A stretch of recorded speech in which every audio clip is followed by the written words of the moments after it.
سورہ ملک میں ہے کہ پاک ہے وہ ذات جس نے موت و حیات کو خلق کیا۔ پہلے موت کو گنا ہے خدائے بزرگ نے، پھر حیات کو گنا ہے، یعنی پہلے موت خلق ہوئی ہے پھر حیات خلق ہوئی ہے۔ یاد رکھیں کہ موت کا پہلا حرف میم ہے اور حیات کا پہلا حرف ہا ہے، اسے ہی جوڑ کے ہا میم کہا گیا، یعنی کہ ہا سے مراد حیات اور میم سے مراد موت۔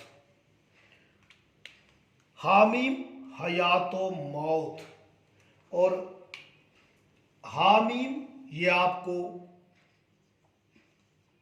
سرکار ختمی مرتبت محمد مصطفیٰ صلی اللہ علیہ وآلہ وسلم کے نام پر آپ کو ملے گی کہ میم ہے وہاں سے ہے، اور پھر میم دال سے پاک اسم صلی اللہ علیہ وآلہ وسلم بنا۔ انشاءاللہ میں اس کی وضاحت کروں گا۔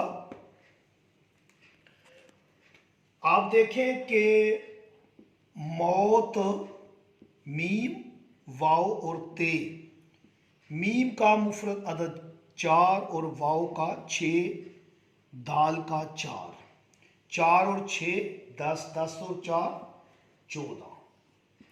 موت کا عدد بھی 14 ہے، اور حیات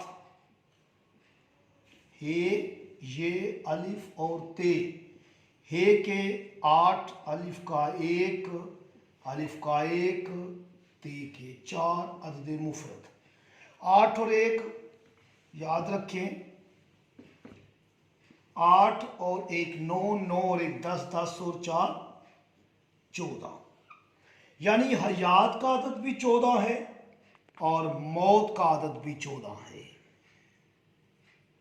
خوبصورت زندگی کے لیے 14 کی مودت کو اپنے دل میں بسا لے۔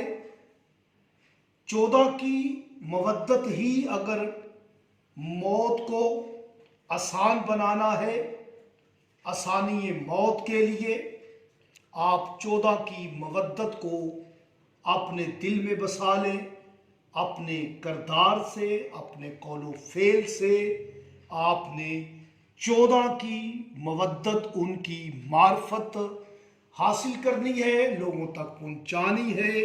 یہی آپ کی زندگی کا مقصد ہے اور پھر موت میں آسانی کی علامت ہے۔